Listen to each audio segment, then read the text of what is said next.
All right, so let's start again. It's a great pleasure to have all give us the second last lecture, which will be focused on the first lecture talking about oscillations. Yes. Yes. Great. Yeah. Good. Thank you very much. Indeed, I'm going to talk about oscillations and how that might fit into computational neuroscience. To set the stage for this, I will start with the most important slide. So too bad for those who are late from lunch. Nonetheless, what I'm going to do is to sort of first discuss a bit what oscillations might be good for, right? So you're probably all aware that there's this debate on oscillations and what they do for cognition. And some people say like, oh, theta oscillations, they're good for memory, alpha oscillations good for attention and so forth. So I would argue that this is the wrong level of description, right? We should think about what these oscillations are doing at the more mechanistic level. And from working with alpha and theta oscillations for the last many decades, what I've sort of come to the conclusion is that what at least theta and alpha oscillations are doing is pulse inhibition and they serve a very important role for processing in the brain. And I should say alpha oscillations, they are 100 years and 10 days old, right? So it's 100 years and 10 days since Hans Berger did the first recordings on alpha oscillations. So they have been around for a long time. And for quite a while they were sort of considered a resting state rhythm and therefore somehow boring, right? And maybe not investigated very much at the physiological level. Within the last few decades, we have now realized that these alpha oscillations are very important for neuronal computation. When it comes to theta oscillations, they are most strongly seen in the rat, in the moving rat, right? And there's no doubt there that they are involved in how information is sort of blocked within the rat hippocampus and maybe also other regions. Nonetheless, what I think is what these oscillations are doing is one and only thing, and that is providing these pulses of inhibition that you see here, right? So at the peak of these theta alpha oscillations, not much is going on, but as the oscillations ramps down, neuronal firing can happen, right? So then you might ask, what is that good for, right? But one example would be that you have competing representations. So if you now look at this picture here, there's the woman, there's a dog, there's a boy. So this happens to be my dog and my family, but nonetheless. Say that you might be fixating on the woman here, and there's also other objects in the visual scene that has to be processed. Nonetheless, at the peak of this alpha inhibition, not much is going on, but as the inhibition is ramping down, the most excitable representation, in this case the woman, is going to fire off, and slightly later the second most excitable representation, that's the representation from the dog, right? So what does this buy you? Well, what it buys you is that these competing representations are being converted into a temporal code, right? So one can view this in many different ways. So first of all, you can think about phase coding, that different representations are now coded at different phases of these oscillations. You can also think about a parallel to serial conversion, right? So, what this means is that in this case you have multiple objects competing to be processed. Now, since you're converting that into a serial code, these representations can be processed one at a time, right? And there might be some benefits from that. So think about you being a busy advisor, you have 5 students outside your door, they all want to talk to you. If you now take them in one at a time, you will be able to properly interact with them more efficiently than if you had them in there all at the same time, right? So serial processing is in some cases more efficient than having a sort of parallel processing that might result in information overflow. Other people have used the term multiplexing for this kind of mechanism. You can also think about pipelining, and that's the notion that I'm going to use here, right? So again, we get to emphasize this point. I think when we think about these oscillations, it's not about a given cognitive function they're implementing, it's a mechanism, the core mechanism. These slow oscillations in the theta alpha band, what they are doing is to convert input coming in parallel into a temporal code, right?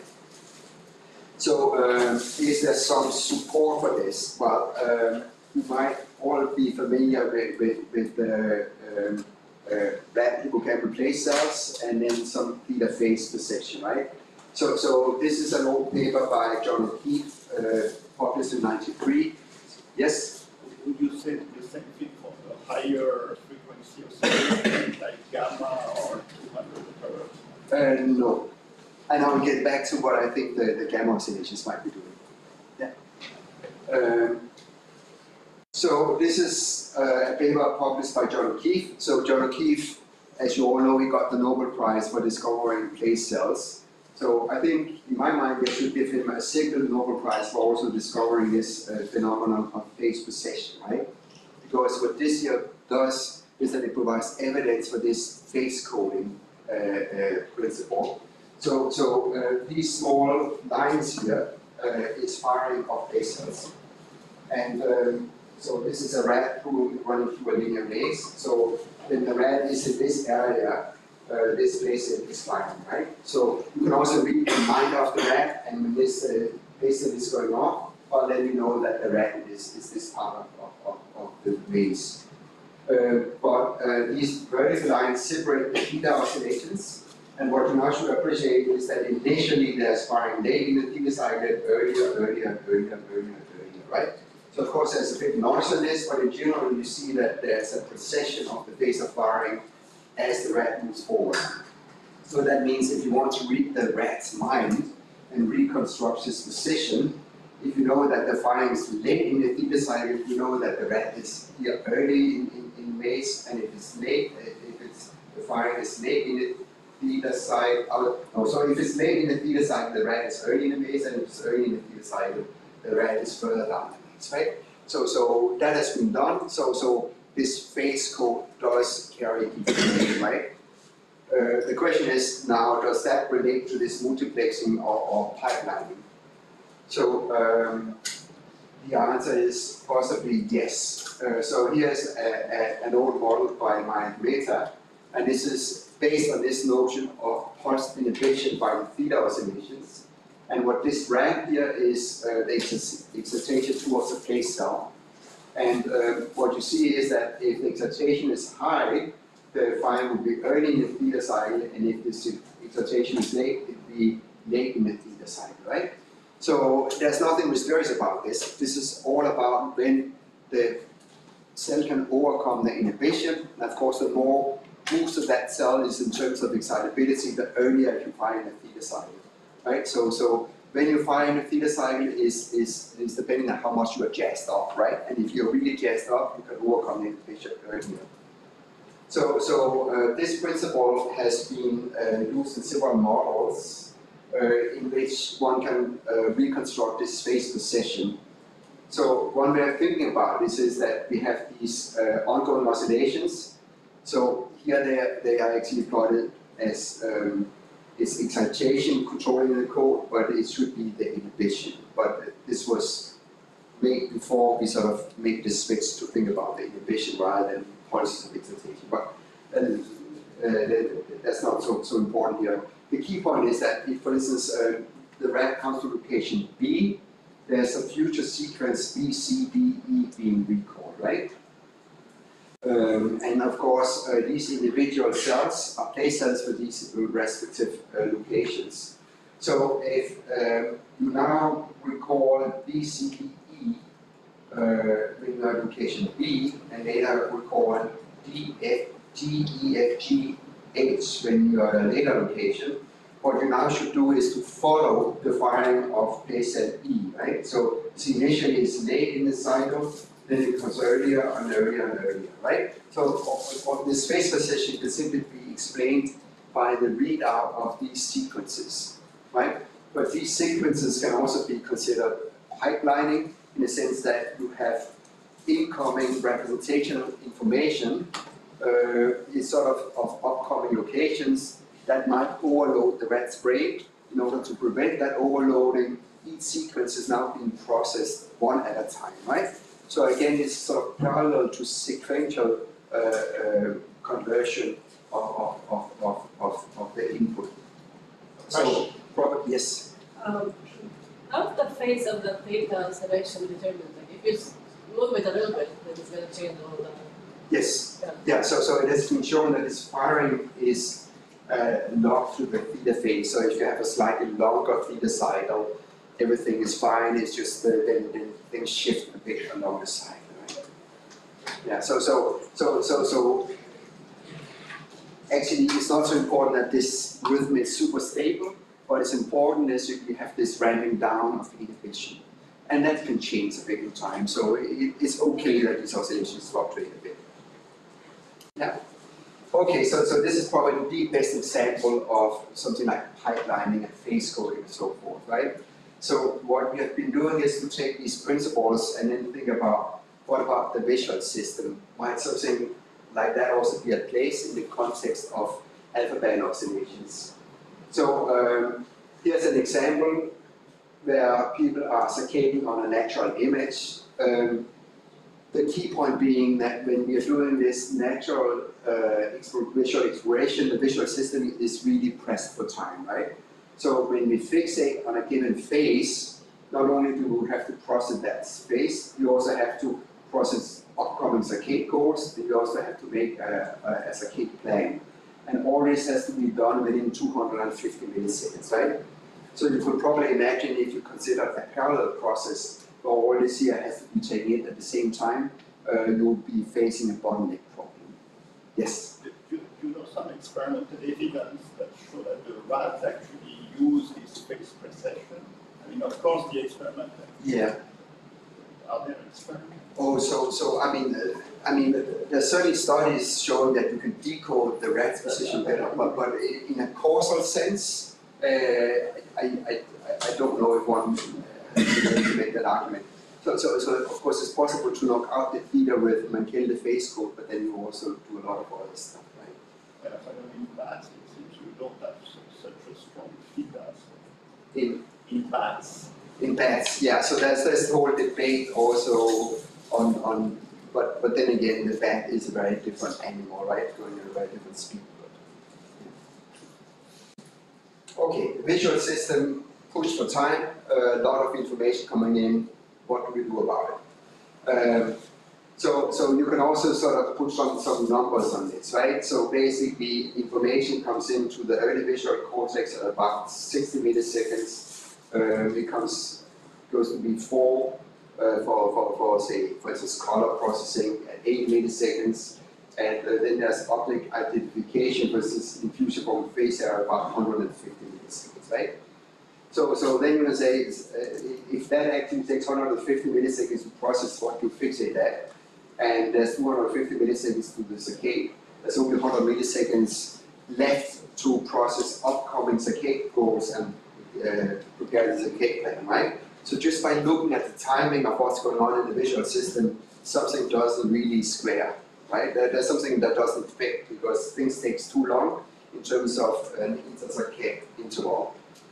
So what we have been thinking is the solution to this is pipelining.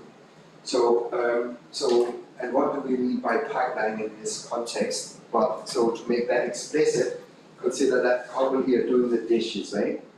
The woman, she's washing, the guy, he's drying, right? So these two people are working in parallel, but they work at different levels of the processing hierarchy, right? So this is basically what we think is going on in the visual system as well. So to make that clear, just consider the case where you process the woman and you intend to move your eyes to the door. But then you can think about the woman being processed in fusion from the face area And of course, so initially the woman was processed in different parts of the visual system early on, for instance, before, and then the processing moves on to fusiform phase area. Then that leaves up time for doing processing of the next upcoming time in V4, in this case being the dog, right? So this is basically what we think is going on in the visual system. Different parts of the visual system is being processed at the same time, but at different levels of the visual hierarchy, right? So now I will show you a few examples for how we study this in practice. So I'll show you how we can study this in practice, and then I'll end by showing how we try to implement a deep neural network where we incorporate oscillations. So this is one done by Dong Wei Li, that visits my book from Beijing Normal University.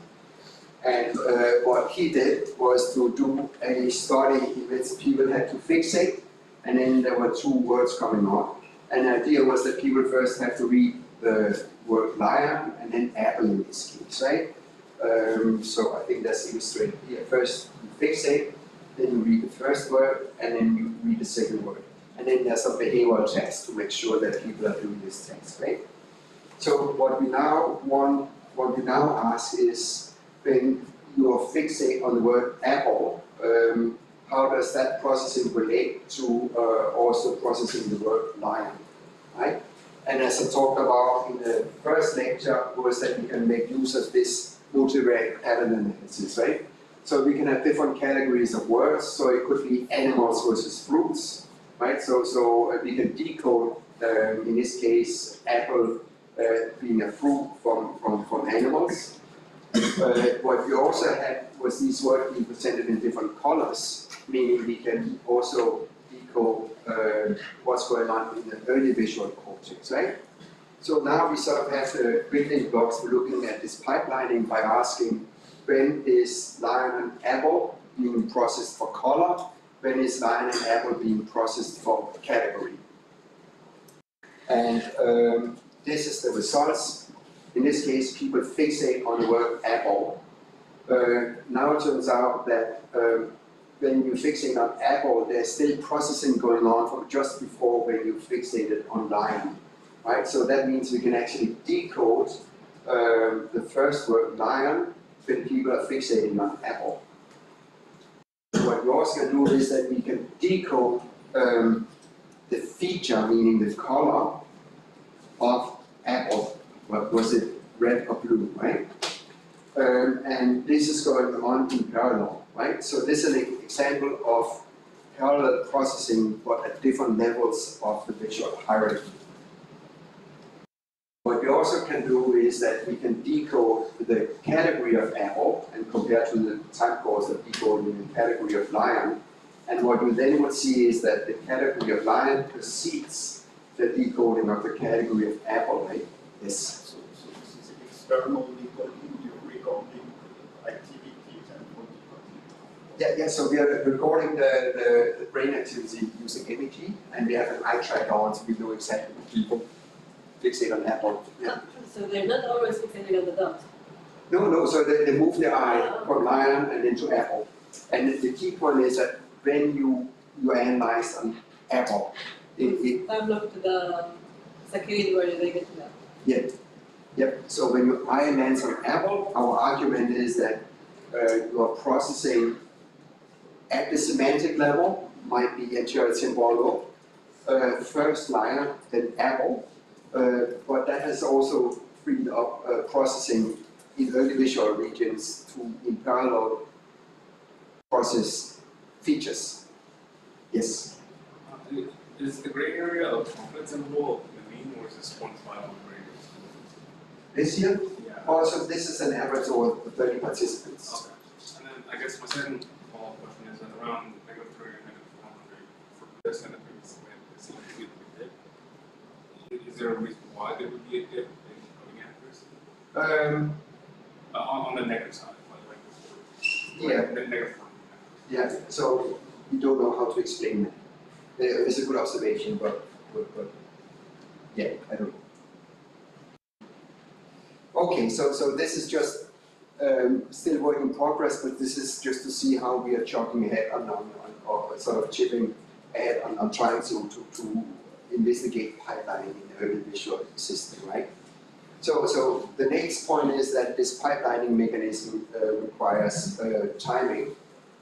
So if you are doing dishes or dishes with your partner and you get the timing wrong, we all know that things are not going to work out, right? So the question is, how do you get the timing right, in the sense that the visual processing in V4 and FFA, say, has to be coordinated, but also we have to coordinate that together with the moving of your eyes. So we have a text paper here that we have sort of elaborated on a model for how to implement this. So this model is just sort of a schematic model, and part of this model has now been implemented in the network that I will tell you more about later. But the key point here again, you fixate on the movement. The movement is first being processed in V4 and then in object selected cortex, right? But as the processing of the movement has passed on from V4, that use of resources to now process the dog, right? And then a little later, the dog will be processed in object selected cortex, right? So all this processing needs to be blocked. And then you think that these alpha oscillations can block it, so at the peak of inhibition, nothing happens, and as the you have ramping down, first the movement will be processed, and then the dog, right? So one prediction is that we have this phase going on, another prediction is that we have this shift in phase of the oscillations down the visual hierarchy, or a traveling wave down the visual hierarchy, if you will. Another important point is that your eye movements have to be locked to this algorithm, right? So the idea here is that you move your eyes at a given phase of the alpha oscillations, such that the visual input hits the excitatory phase of these alpha oscillations. So this is, of course, a larger framework, and this is, you should take this with a grain of salt. So far, this is just a proposal, but it's something that is perfectly testable. Yeah. When working with EEG, when the subjects close their eyes, we see the alpha waves. And then when they open and look at the first thing, it's not necessarily on the top, on the peak of the alpha waves. So how does that work with Yeah, so in that case, things would not work unless also your eye opening is locked to the phase of the alpha oscillations. And I don't know if that's the case, but that's something we could test. That's actually a good idea. Yeah. But what we can test for now is to what extent your saccades are locked to the phase of the alpha oscillations, right? But first of all, there was this point that we predict this traveling wave of the alpha oscillations down the visual hierarchy, right? So that's something best to be investigated using intracranial recordings. And a study has been done on this in marmosets from a Japanese group.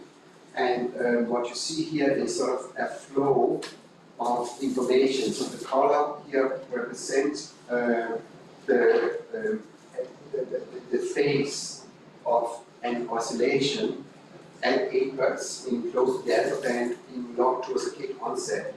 So the key point is that each time the monkey makes a saccade, you have this traveling wave of alpha activity first going posteriorly, and then it travels down the ventral stream, right?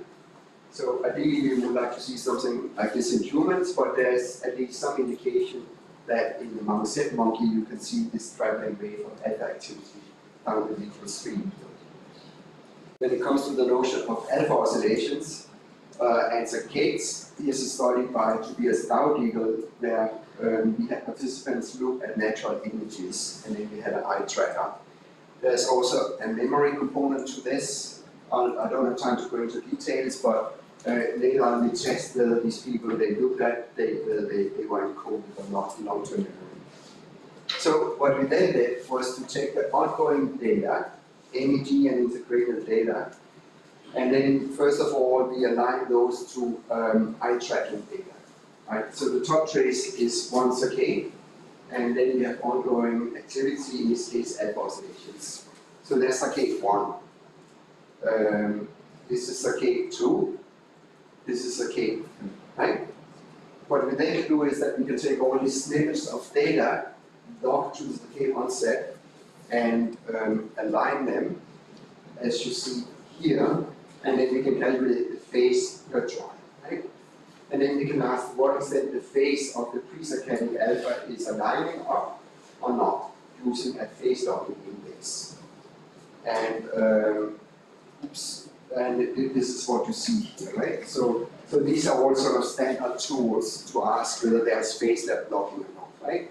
So of course I say this for the alpha band, but we can do this for all frequency bands. And then color coded, right? So this is an example of some intracranial data from this saccading study.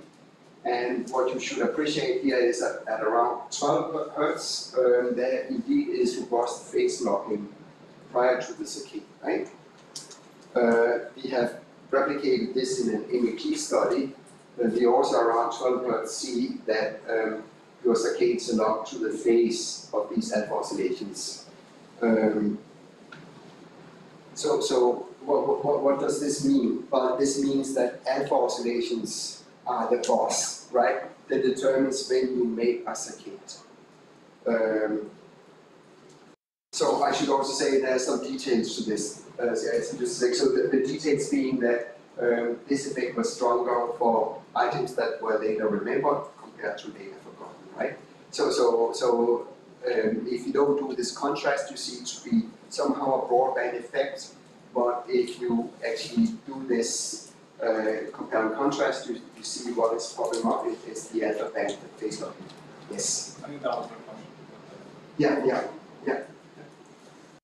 It cannot be the other way around. The saccade create this oscillation. No, I mean, if I hit you and you say, ouch, I don't think there's a question of causality due to the temporal difference, right? And here, since the alpha oscillations and their phase precedes the saccade, I don't think there can be a question of causality. Except, So what of comment is before? yeah, I mean, so there could be a third region driving both the alpha phase and the saccade, right? But so that would be how one could.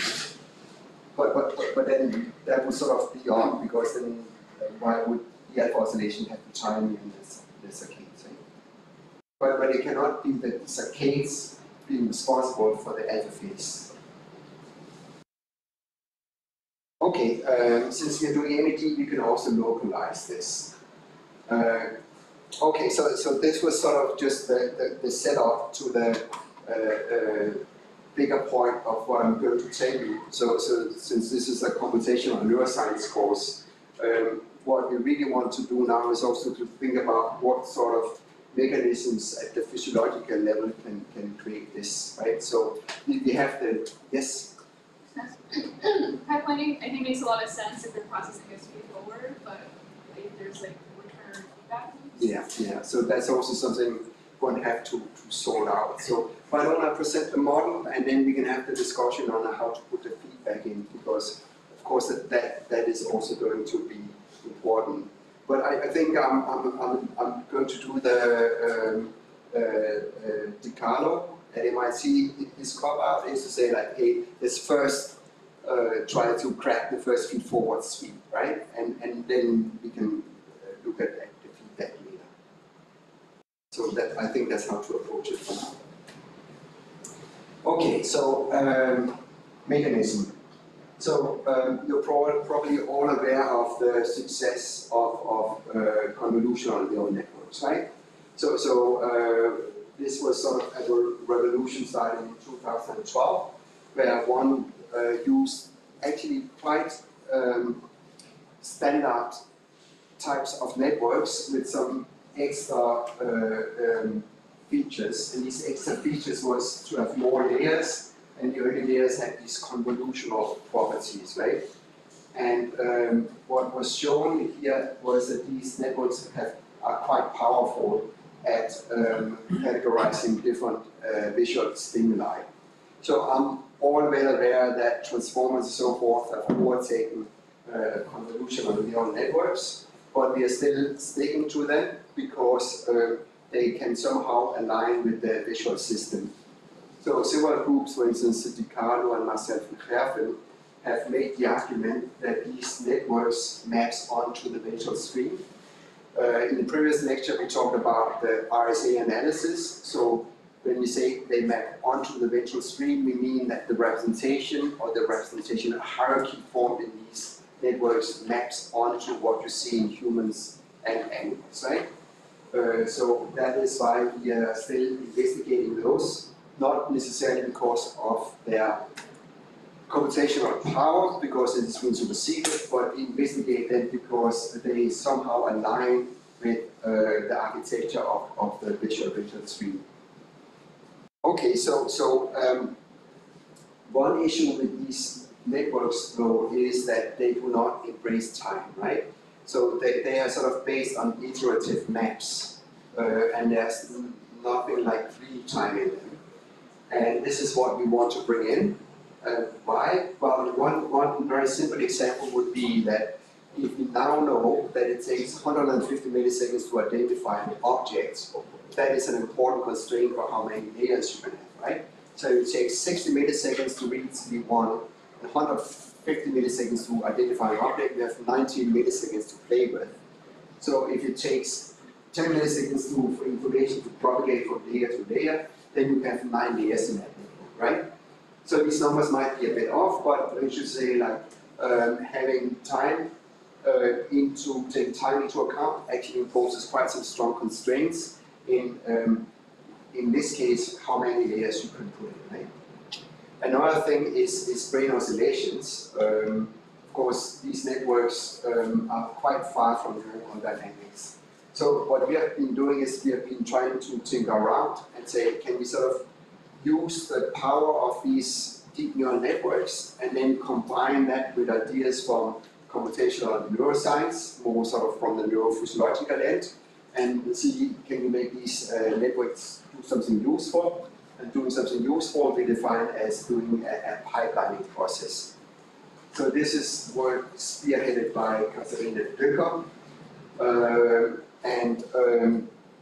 What we want to do, just to move back a bit, is to have these networks create a temporal code, right? So again, the bottleneck problem with multiple items coming in, we want to convert the code of these multiple items to a sequential code. So we have inhibition. As inhibition ramps down, object 1 should first kick off and then the second objects, right?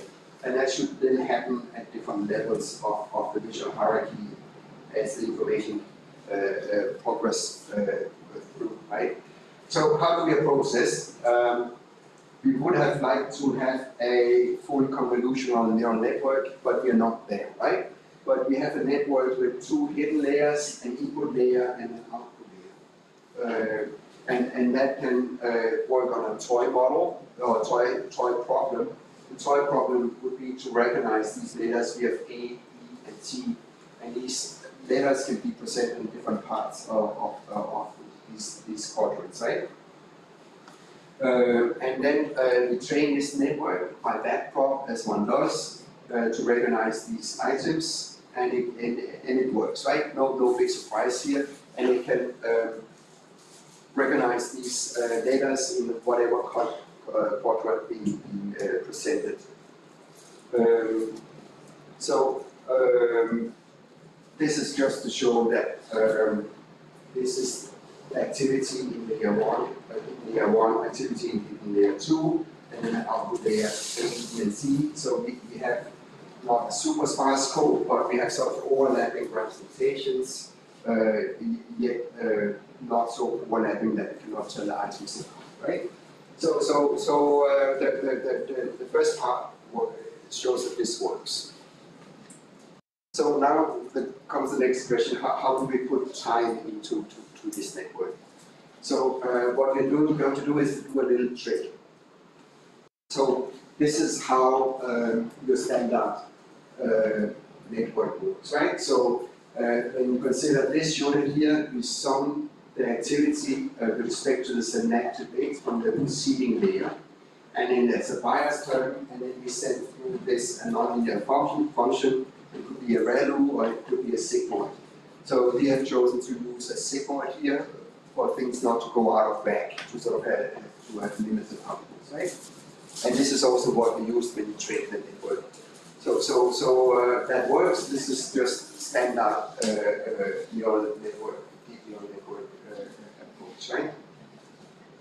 Okay, so here comes the trick. The trick is that we are going to convert this part, this equation for the output into a differential equation.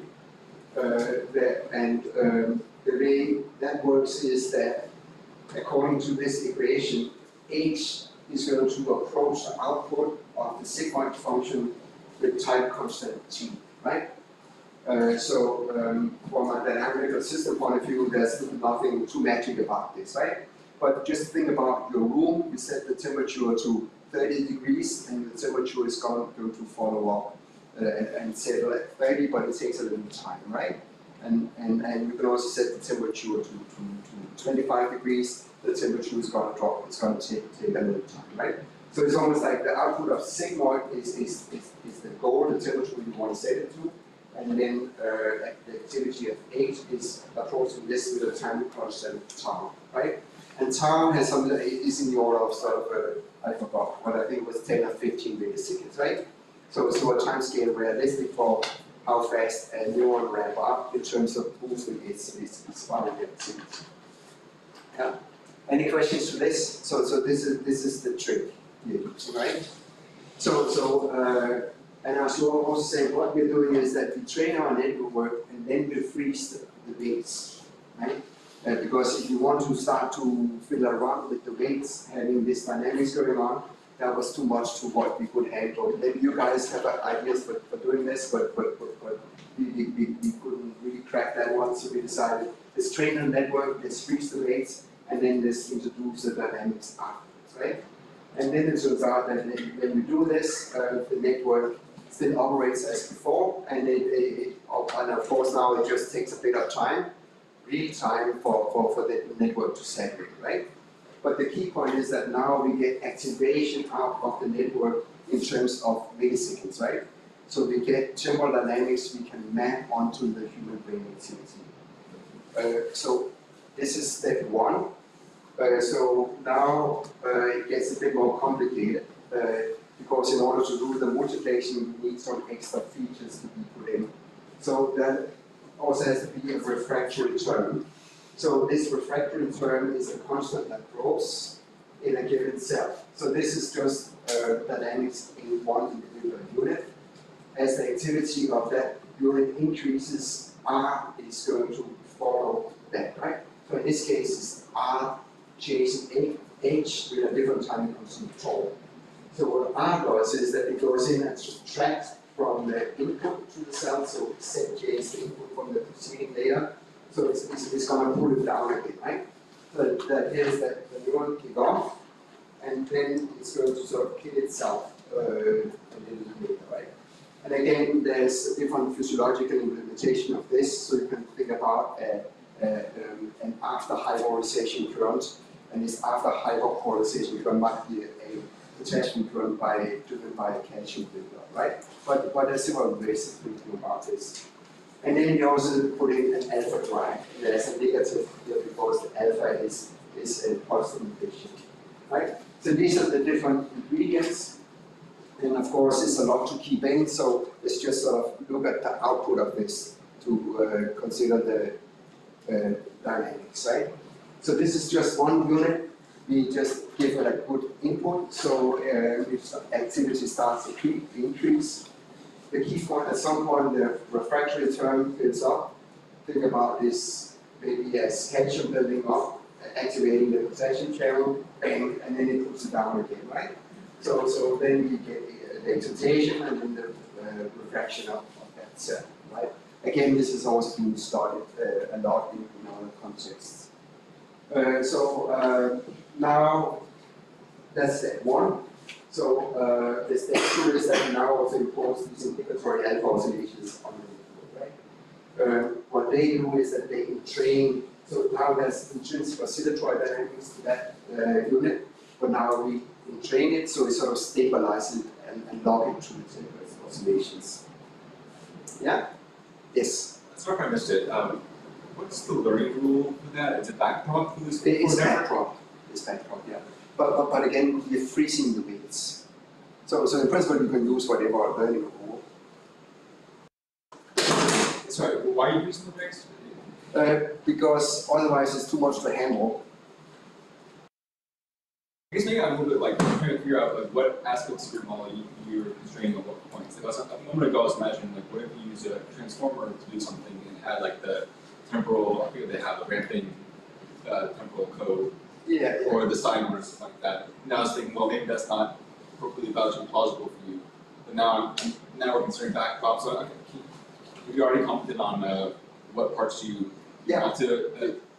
Yeah. So you train the network, then you freeze the weights, and then after that you start to build in this temporal dynamics into the units. But the idea is that even now the units having that temporal dynamics, the weights would still be expressed and sort of drive the activation of the network such that it can do the classification of the percentage stimuli. So you want an end-to-end model of what humans do at the level of the Yeah.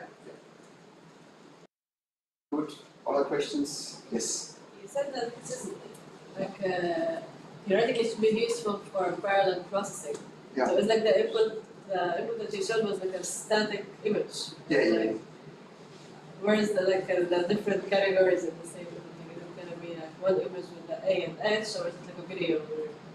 It's not a video yet, right? So you have to sort of reduce the problem just to base the static image.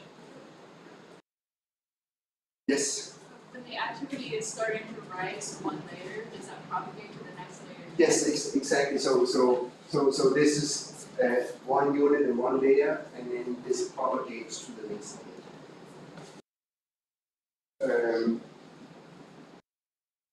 So what you see here now is how the network responds to presenting an A, for instance, in one quadrant, right? And what you should pay attention to here is the activity in the output layer, right?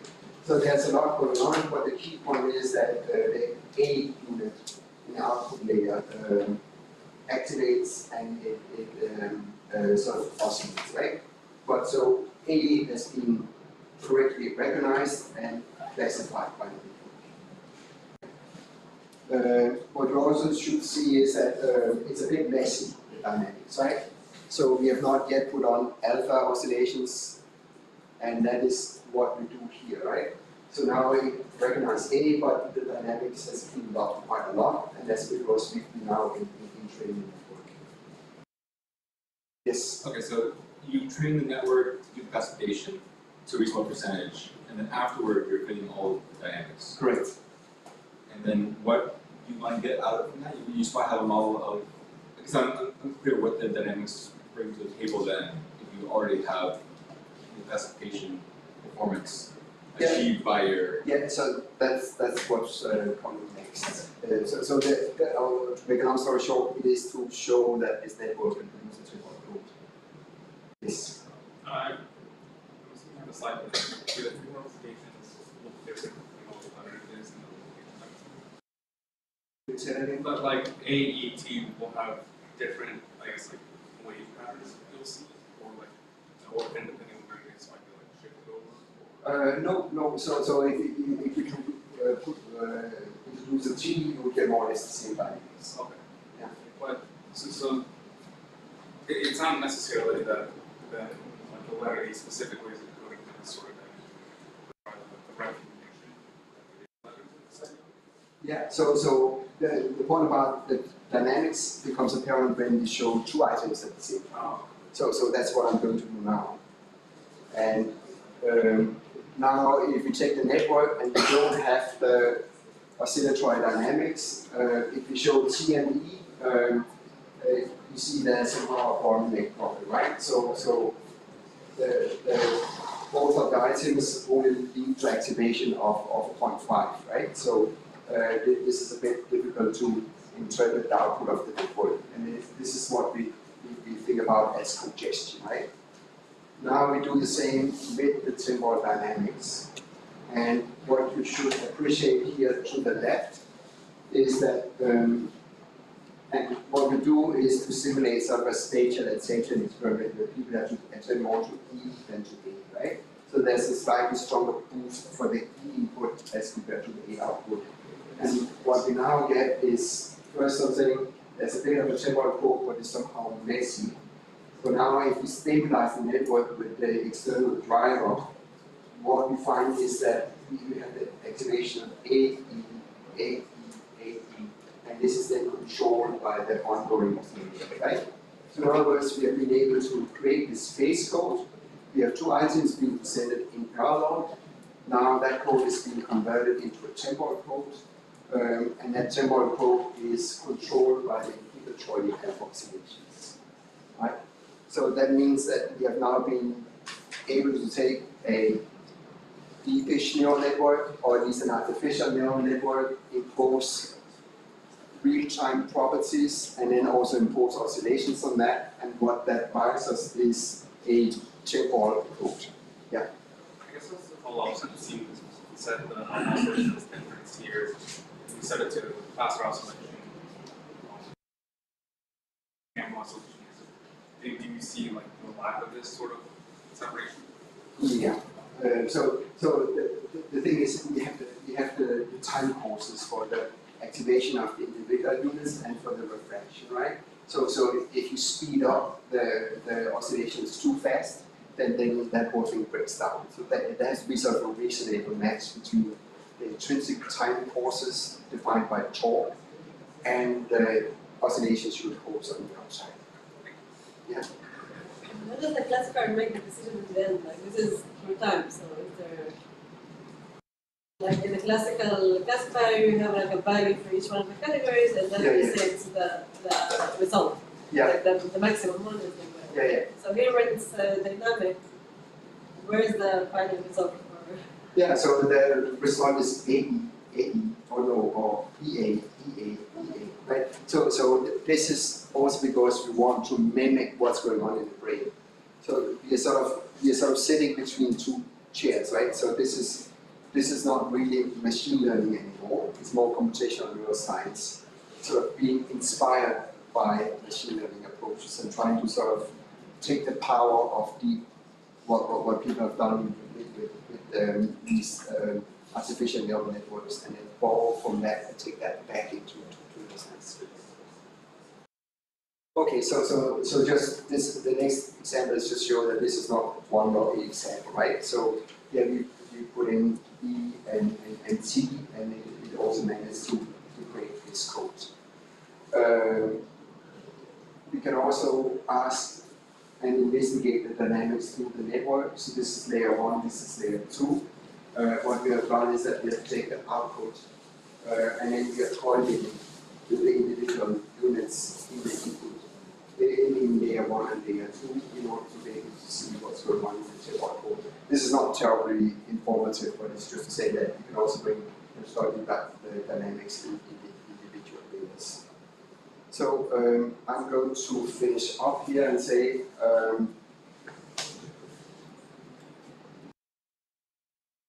what our initial starting point was that in the visual system we get all this visual input in at the same time. We think that the visual system solves this by creating temporal codes. We now want to construct a network inspired by deep neural networks that can do the same. We have done this now by putting in temporal dynamics in a deep artificial neural network and then impose oscillations on it. And now we have proof of principle that that kind of network can produce a temporal code. And of course, this was because we want to look into this whole pipelining problem, right? So we are working both on developing the theoretical framework on the modeling part to provide proof of principles that neurons with sort of realistic consideration can do this. And we also work on the experimental side with imaging and intracranial recordings to support this framework. So just to summarize this, to me the key point is that alpha and theta oscillations are providing pulses of inhibition, no more, no less. So that creates sort of a filter, if you will, that allows to activate competing neural representations in a sequence. And we think that that is super important for these cases where the brain is under pressure in terms of time.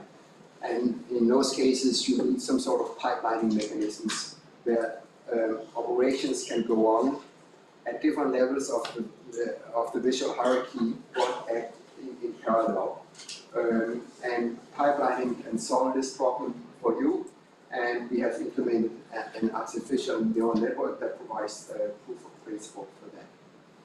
And thank you very much for your attention.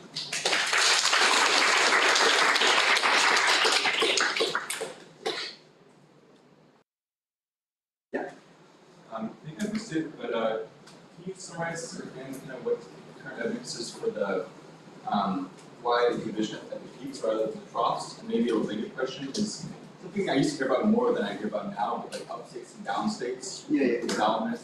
And my understanding was kind of getting on the opposite. Like in the upstate thalamus, you had a kind of a slower wave where higher activation, easier to drive a cell fire and such. Yeah. So the inhibitory pulsing of the alpha oscillations. So there's a lot of circumstantial evidence, but the strongest direct evidence is data we have from Rodolfo lab, where we have been able to show that the stronger the alpha activity, the lower the spiking, the lower the firing rate, and furthermore, that spiking is blocked by the alpha oscillations in a phasic manner, right? So we literally see alpha go up in the local field potential and spiking goes down. And we see this phasic coupling of the spikes to the oscillations. Then there's the issue on whether that's the peak on the trough, right? So that becomes quite a difficult issue because it somehow is more a functional definition when I say it's pulses of inhibition and you have the maximum inhibition at the peak. But that peak you could see of, for instance, a GABAergic input providing the inhibition from a physiological point of view, but you cannot measure it the same, so to speak. Furthermore, if you look at intracranial recordings, even in a rat, it's always difficult to sort of talk about an absolute phase of the theta oscillation. So what the rat physiologists do is that they use the maximum spiking in the theta oscillation to define phase 0, if you will, right? So it's difficult just to look at the field itself. What's the challenge with measuring theta in rat? I was under the impression that you had a reasonably prominent signal there. Yeah, but the theta oscillations are created down, I think, by the cell bodies. And if you're on one side, you have one polarity of the theta, but if you go to the other side, since it's a dipole, the polarity shifts. Right? So if you don't know exactly where your electrode is, there's an ambiguity on what the absolute phase is. Oh, the sign. Yeah, exactly. So that would be sign flip. And for MEG and EG, it gets even worse. So it's typically by the maximum firing that people define a phase 0. Yeah. Yes. Yeah, so that was very interesting. Can one get experimental evidence for this pipelining in the visual system? Yeah, so that is what we are working on. So ideally, you would probably like some monkey data, neuropixel recording down the visual hierarchy, but it's not something we can do, but maybe we can get data from monkey labs. But what we can do in humans is to use multivariate pattern analysis and then look at the phase of the alpha oscillations. I was thinking more, trying to decode the image from recording data and see if kind of the image would be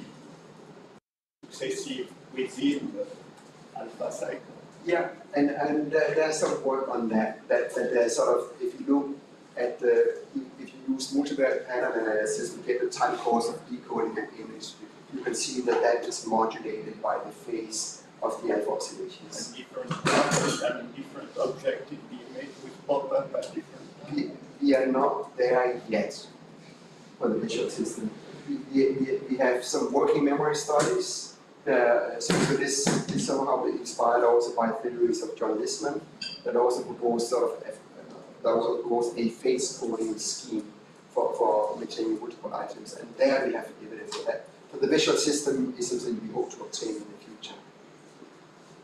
Yes. So in vision, there is an idea of this.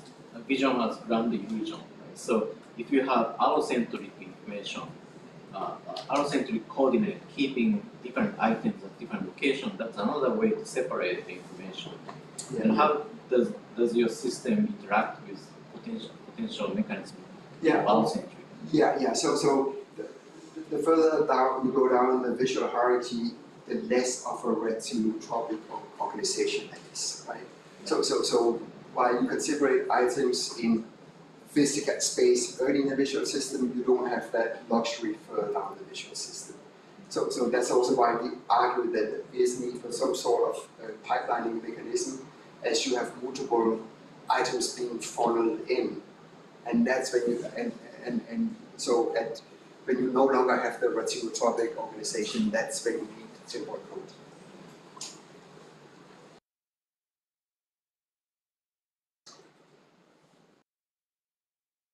Okay, let's thank all the. Thank you very much.